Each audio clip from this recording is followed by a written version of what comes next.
ইতিমধ্যে জজবাত 24 বাংলার পক্ষ থেকে দাঁড়িয়ে রয়েছে রায়দিঘি বিধানসভার মথুরাপুর এলাকায়।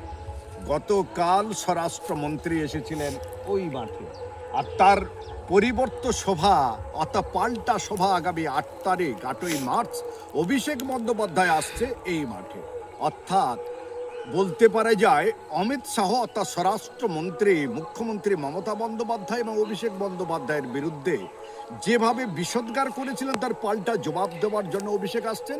শুধু তাই নয়, সুকান্ত মজুমদার মুখ্যমন্ত্রী মমতা বন্দ্যোপাধ্যায়ের যে উন্নয়নের পাঁচালী বাড়ি বাড়ি পাঠ হচ্ছে তার বিকৃত করে এই এলাকার বিধায়ক থেকে এমপি প্রত্যেকের নামে যে একটি পাঁচালী পাঠ করেছিলেন তার যোগ্য জবাব দেবেন বলে বাপি হালদার জানিয়েছেন।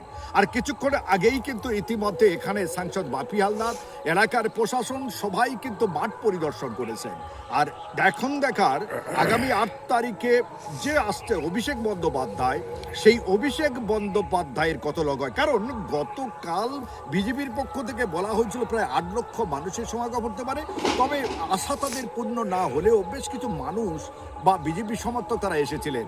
এখন দেখার পাল্টা হিসাবে অভিষেক বন্দ্যোপাধ্যায়ের জনসভায় আগামী 8ই মার্চে কত তৃণমূল সমর্থক উপস্থিত হয় এবং পাল্টা বক্তব্য হিসাবে অভিষেক বন্দ্যোপাধ্যায় কি বার্তা দেন।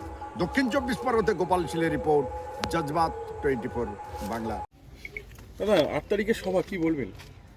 দেখুন, আগামী 8ই মার্চ রবিবার আমাদের প্রিয় সাংসদ, আমাদের নেতা অভিষেক বন্দ্যোপাধ্যায় তিনি আসছেন মথুরাপুরের গোপীনাথপুরের এই মাঠে। আপনারা জানেন যে এসআইআরকে কেন্দ্র করে যেভাবে সাধারণ মানুষের নাম বাদ দেওয়া হয়েছে, তাদের নামের পাশে আন্ডার অ্যাডজুডিকেশন শব্দটা বসানো হয়েছে।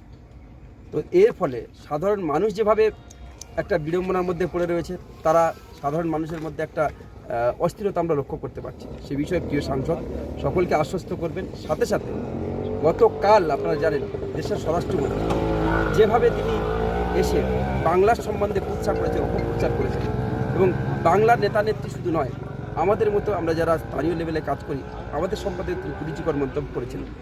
সে কেন্দ্রীয় শিক্ষা প্রতিমন্ত্রী সুকান্ত মজুমদার থেকে শুরু করে সর্বস্তরে যারা বিজেপি নেতৃত্বে এসেছিলেন, তাদের মোক্ষম জবাব দেওয়ার জন্য মথুরাপুরের মানুষও মুখিয়ে রয়েছে।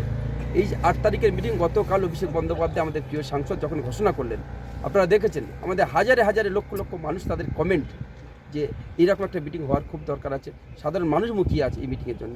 আগামীকাল আমরা আগামী 8 তারিখ এই মিটিং হচ্ছে, এবং আপনারা সবাই ইতিমধ্যে দেখেছেন যারা মথুরাপুরটাকে এখনও পর্যন্ত চেনেনি, মথুরাপুরটাকে জানে না, আজকে আপনারা যেখানে দাঁড়িয়ে আছেন, যেখানে মিটিং হয়েছে গোপীনাথপুরের মাঠ, মন্দিরবাজার বিধানসভা, মথুরাপুর পূর্ব অঞ্চল, মথুরাপুর 1 নম্বর ব্লক, তারা কি লিখলো ওখানে ব্যানারে বড় বড় করে লিখেছে রায়দিঘি বিধানসভা।